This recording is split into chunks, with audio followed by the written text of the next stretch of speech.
Consider a 2-year call option with the strike price of rupees 50 on the stock, the current price of which is also rupees 50। कह रहा है कि 2 year का call option है, 2 year का, 1 साल का नहीं है, 2 ईयर का है, और 2 साल के बाद यानी सेकेंड ईयर के एंड की जो स्ट्राइक प्राइस है वो रुपीज़ 50 है। यानी सेकेंड ईयर की स्ट्राइक प्राइस रुपीज़ 50 है कॉल ऑप्शन की। तो इसका मतलब ये हुआ कि आप सेकेंड ईयर के एंड पे आप 50 रुपये में खरीद सकते हो। ठीक है, ये ऑप्शन आपके पास। और वो जो स्टॉक है, वो जो शेयर है, मतलब उसका अभी करंट प्राइस यानी ईयर 0 पे क्या है वो, या फिर ईयर एंड ईयर 1 के बिगनिंग में क्या है वो 50 है।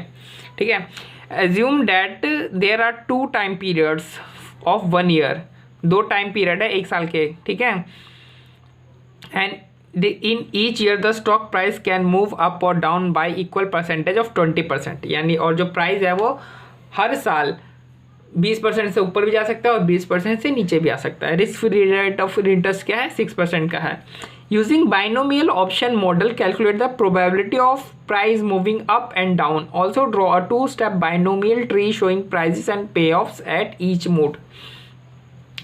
तो देखो हमें सबसे पहले बाइनोमियल ट्री कर लेते हैं। देखो अभी एक शेयर है जिसकी प्राइस कितनी है, 50 रुपये की प्राइस है। ठीक है, अब ये क्या कह रहा है कि 20% से बढ़ भी सकता है, 20% से घट भी सकता है। तो चलो इसको 20% से बढ़ा दो तो हो जाता है 60, और 20% से घटा दो तो हो जाता है 40। ठीक है, तो ये ईयर 1 यहाँ पे एंड हो गया।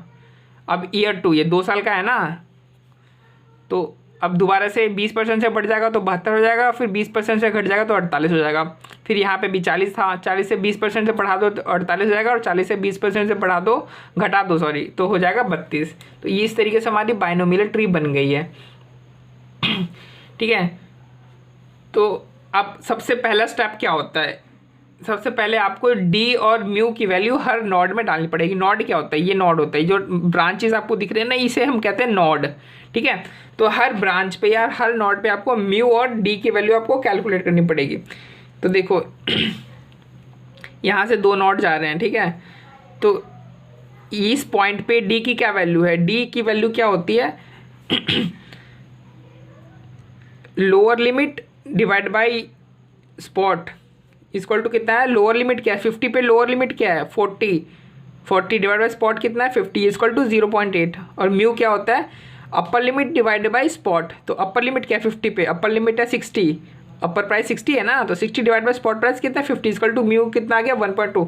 इसी तरीके से आप यहाँ पे भी म्यू और डी कैलकुलेट कर लोगे। तो देखो डी आप जहाँ पे भी कैलकुलेट करो ना, इस वाले क्वेश्चन में हमेशा 0.8 आ रहा है। देखो यहाँ पे भी डी कैलकुलेट किया 0.8 आया, फिर इधर वाले में कैलकुलेट किया तो डी 0.8, और म्यू कैलकुलेट करो तो इधर भी 1.2, इधर भी 1.2 और इधर भी 1.2 आ रहा है। ठीक है, इस क्वेश्चन में आपको सहूलियत मिल जाती है कि आपको डी और म्यू जो है वो चेंज नहीं हो रहा है। ठीक है, फिर उसके बाद अपने को प्रोबेबिलिटीज़ कैलकुलेट करनी है, हर प्राइस की प्रोबेबिलिटी आपको कैलकुलेट करनी है। तो देखो प्रोबेबिलिटी की प्राइस इंक्रीज हो रही है, इसको कैसे कैलकुलेट करते हैं, इस तरीके से इसको कैलकुलेट, ये फॉर्मूला होता है।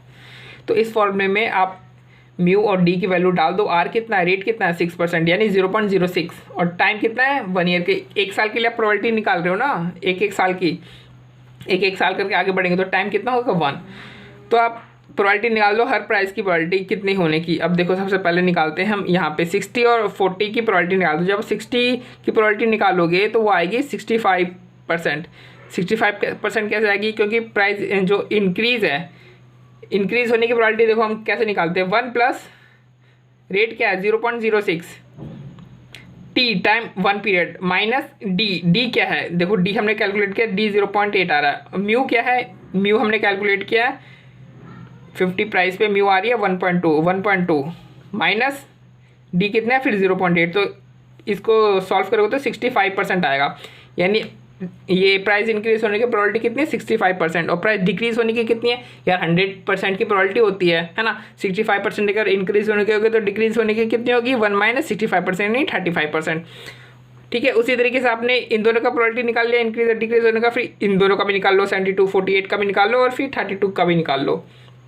तो हमने यहाँ पे निकाल लिया है प्रोबेबिलिटी कितनी कितनी निकाल ली है 72 की 65% और 48 की। इस वाले एंगल से देखिए स्पॉट, अगर 60 को स्पॉट प्राइस रखते हैं तो 72 यानी प्राइस होने का 65% हो जाएगा, प्राइस इंक्रीज होने का, प्राइस डिक्रीज होने का यानी 48 का 35%। फिर आप इस वाले एंगल से देखोगे, जब स्पॉट प्राइस 40 होगी आपको 40 होगी आपके, तो 48 यानी प्राइस इंक्रीज होने का कितना हो जाएगा आपका 65% हो जाएगा, यानी 48 के आपको दो मिल जाएंगे। ठीक है, एक 35% एक 45%, बट दोनों अलग अलग परस्पेक्टिव से हैं। एक 60% एज अ स्पॉट परस्पेक्टिव है, एक 40% एज अ स्पॉट परस्पेक्टिव है। और ये 32 का कितना होगा, अगर इसका 65 है तो इसका कितना होगा 35 ही होगा ना। तो आपने प्रोबेबिलिटी सबकी निकाल ली है, यानी आपने म्यू निकाल लिया, सबका डी निकाल लिया, और इस तरीके से आपने प्रोबेबिलिटी भी निकाल ली है। तो अब देखो ईयर एंड 2 पे आपके पास प्राइजेस कितनी है, ये देखो आपके पास प्राइजेस कितनी है। आप ये 2 साल है ना, इसको भूल जाओ, 1 साल ही मानो आप इसको, क्या मानो, इधर का पूरा भूल जाओ नहीं तो बहुत पंगा हो जाएगा, यहाँ का पूरा भूल जाओ। अब आपके पास 2 स्पॉट है, एक 60 है और एक 40 का स्पॉट है। अब 60 के स्पॉट पे 2 प्राइस आ रही है, 72 और 48, और 40 के स्पॉट पे 2 प्राइस आ रही है, 48 और 32। अब देखो, अब हमें क्या निकालना है, value of call option at maturity, यानी मैच्योरिटी पे कॉल ऑप्शन निकालनी है। ठीक है, तो कॉल ऑप्शन कैसे होती है, कॉल ऑप्शन का फॉर्मूला तो ये होता है ना कि market price at maturity, market price कितनी है 72 आ रही है और 48 आ रही है और 32 आ रही है, तो market price at maturity minus strike price at maturity. तो स्ट्राइक प्राइस कितनी है, ईयर एंड 2 पे स्ट्राइक प्राइस है 50 हम अपनी, तो ईयर स्ट्राइक प्राइस कितनी है 50। तो मार्केट में 72 रुपये का मिल रहा है और आपको 50 रुपये का खरीदने का ऑप्शन मिल रहा है, तो क्या आप एक्सरसाइज करोगे, जी हाँ बिल्कुल एक्सरसाइज कर लेंगे। ठीक है, मार्केट में 48 रुपये का मिल रहा है और आपको 50 रुपये का खरीदने का ऑप्शन मिल रहा है, क्या आप खरीदोगे, नहीं खरीदेंगे, नोट एक्सरसाइज या नो एक्सरसाइज। मार्केट में 32 रुपये मिल रही है और आपको एक ऑप्शन मिल रहा है 50 रुपये खरीदने का, तो आप क्या खरीदोगे, नहीं, हम ये भी एक्सरसाइज नहीं करेंगे, यानी सिर्फ हम 72 वाले ऑप्शन पे एक्सरसाइज करेंगे। जब मार्केट प्राइस सामान की 72 होगी हम तभी अपना जो है कॉल ऑप्शन एक्सरसाइज करेंगे। ठीक है, तो आपने एक्शन भी यहाँ पे लिख दिया। अब गेन लिख दो, अगर आप एक्सरसाइज करो तो गेन कितना होगा 22 का होगा, और इस वाली पे तो एक्सरसाइज करोगे नहीं तो यहाँ पे तो कुछ नहीं होगा, यहाँ पे तो 0 0। ठीक है, और प्रीमियम का कुछ बात है नहीं, तो टोटल गेन ही इक्वल टू नेट गेन हो जाएगा, यानी ये नेट गेन हो गया एक तरीके से आपका। वैसे क्या होता है, जब हम स्ट्राइक प्राइस मार्केट प्राइस में से जब हम स्ट्राइक प्राइस माइनस करते हैं तो हमारा टोटल गेन आता है। ठीक है, और फिर टोटल गेन में जब हम प्रीमियम लेस कर देते हैं तो हमारा नेट गेन आता है, बट यहाँ पे प्रीमियम की कोई बात नहीं करेगी, तो जो टोटल गेन है वही हमारा क्या हो जाएगा, नेट गेन हो जाएगा। ठीक, यहाँ तक समझ में आ गया। अब फिर आगे बढ़ते हैं। अब देखो हम कैसे निकालते हैं value of call option at maturity, इस तरीके से निकालते हैं। तो हमने यहाँ पे निकाल लिया, ये चीज़ निकाली, यानी नेट गेन यहाँ पे निकाले, नेट गेन है। अब एक ही स्पॉट पे अगले साल दो हमें मिल रहा है, यानी 2 की प्रोबेबिलिटी, यानी 2 गेन मिल रहा है। अब दोनों की प्रोबेबिलिटी अलग अलग है, इसकी 65% और इसकी 35% है। तो यानी जब एक ही साल पे जब हमें 2 अलग अलग वैल्यू ऑफ कॉल ऑप्शन मिल रही है मैच्योरिटी की, तो हम क्या करते हैं, उनको उनके प्रोबेबिलिटी से इंटू कर देते हैं, और एक सिंगल यहाँ पे एक सिंगल मिल जाता है हमें, single value of call option at maturity. तो हमने निकाल लिया, ये देखो ये 22 आया था और यहाँ पे 0, तो ये रहा 22 और ये रहा 0, इसकी प्रोबेबिलिटी 65% है और इसकी प्रोबेबिलिटी 35% है।